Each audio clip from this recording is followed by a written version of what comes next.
نہیں اس کا جواب آج تک دریافت ہوا ہے. پوچھا کہ میاں بیوی کے درمیان کامیاب ازدواجی زندگی کا کوئی نسخہ آپ کے علم میں اگر ہو تو؟ یہ ان کی بدظنی ہے، یہ کہتے ہیں کہ دریافت نہیں ہوا. بالکل دریافت ہو چکا ہے. دنیا کے تمام فلسفی حکماء سب اس بات پر بالکل متفق ہیں کہ تمام شوہر یہ تسلیم کر لیں کہ اصل میں شوہر وہ نہیں، بیویاں شوہر ہے. امن و امان ہمیشہ کے لیے قائم ہو جائے. لیکن صاحب اس سے قطع نظر بھی میں چاہتا ہوں تھوڑی آپ رہنمائی کیجیے گا. ہم یہ دیکھتے ہیں کہ جو ماڈرن سسٹم ہے، اسٹرکچر ہے، پرسنالٹی ڈیولپمنٹ ہوتی ہے، لوگوں کی اپنی ایمبیشنز ہیں، پیشنز ہیں، گولز ہیں، بیویاں بھی ایک پرسنالٹی لے کے آتی ہیں. ہمارے بالعموم جو ایک معاشرت ہے بالخصوص پاکستان کی، بر صغیر کی، اس میں ان کی جو انڈیپینڈنٹ پرسنالٹی ہے اس کو اپریشیٹ نہیں کیا جاتا ہے. کانفلکٹ ہوتا ہے، ہمیشہ دبانے کی کوشش کی جاتی ہے. تو یہ مجھے بتائیے گا. اور خاص طور پہ یہ لوگوں نے یہاں پوچھا بھی ہے کہ یہ مرد حضرات ذرا غصے سے بات کرتے ہیں، تھوڑا سا ترشی ہو جاتی ہے، حکم بھی چلاتے ہیں. کچھ مینج کرنے کے لیے آپ کی کوئی مطلب زندگی اور تجربات کی روشنی میں آپ کو کوئی بہتر تجویز ہو سامنے؟ اس میں دیکھیے، سب سے پہلی چیز یہ ہے کہ یہ سمجھا جائے کہ نکاح کا انسٹیٹیوشن ہے کیا. یہ بات جان لینی چاہیے کہ یہ خدا کی اسکیم میں بندوں کی شرکت ہے. یعنی اللہ تعالیٰ چونکہ انسانوں کو پیدا اس طرح کر رہے ہیں کہ وہ آسمان سے 20-25 سال کی عمر میں نازل نہیں کیے جاتے. ایک ناتواں بچہ ہماری آغوش میں ڈال دیا جاتا ہے. وہ نہ اٹھ سکتا ہے، نہ بیٹھ سکتا ہے، نہ اپنی ضرورتیں پوری کر سکتا ہے. تو چونکہ خالق نے انسانی نسلوں کو پیدا کرنے کے لیے یہ طریقہ اختیار کیا ہے، تو اس کے لیے نکاح کا ادارہ بنایا گیا ہے. یعنی ایک مرد اور ایک عورت وہ در حقیقت جب یہ فیصلہ کرتے ہیں کہ وہ میاں بیوی بن کے رہیں گے، تو وہ اللہ کی اس اسکیم میں شامل ہونے کا فیصلہ کرتے ہیں. اگر آپ غور کریں تو اس سے بڑی کوئی عزت نہیں ہے کہ جو مل سکتی ہو.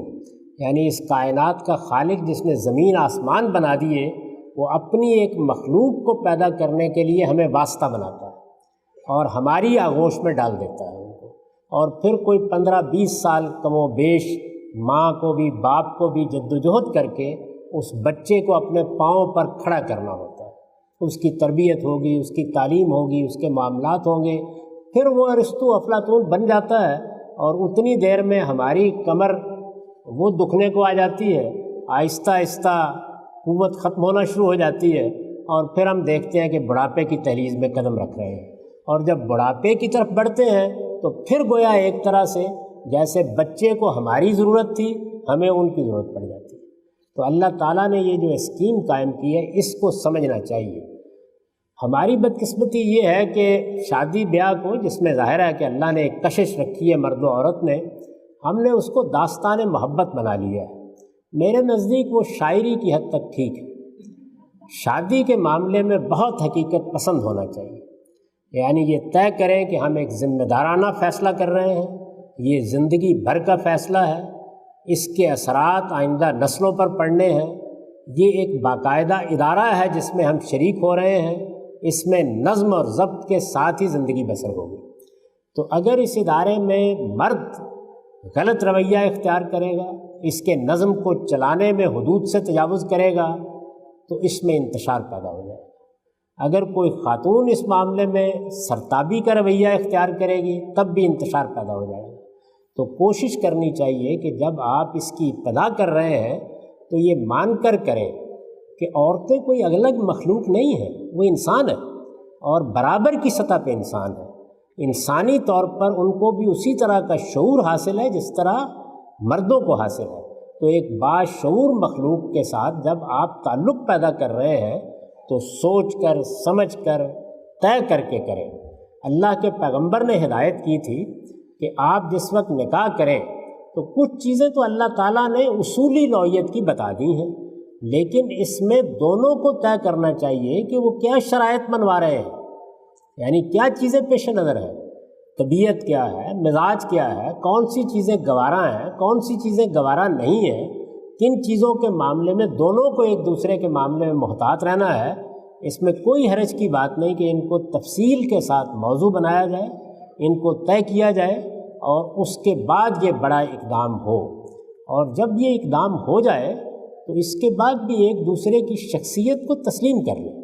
اللہ تعالیٰ نے باٹا کے جوتے نہیں بنائے کہ ایک سانچے میں بن کر نکل آئیں گے۔ عورت کی اپنی شخصیت ہے، مرد کی اپنی شخصیت ہے۔ یہ طے کر لیں کہ یہ دو الگ الگ شخصیتیں ہیں جن کو چند اصولوں پر مل کر ایک اچھا گھر بنانا ہے۔ اگر ایک دوسرے کو اپنے سانچے میں ڈھالنے کا فیصلہ کر لے گا تو وہ اصل میں توڑنے کا فیصلہ کرے گا، اور توڑنے کا فیصلہ شوہر کرے تب بھی انتشار پیدا ہوگا، بیوی کرے تب بھی انتشار پیدا ہوگا۔ تو ایک دوسرے کی شخصیت کو تسلیم کر کے اس کی افتاد طبع کیا ہے، اس کا ذوق کیا ہے، اس کے سوچنے کا انداز کیا ہے، اس کی ضروریات کیا ہیں، وہ کن چیزوں کو جمالیاتی لحاظ سے پسند کرتی ہے یا شوہر پسند کرتا ہے، یہ بڑی جلدی معلوم ہو جاتا ہے۔ اور یہ پتہ چل جاتا ہے کہ ہمارے درمیان اتفاق کے کون سے مقامات ہیں اور اختلاف کے کون سے ہیں۔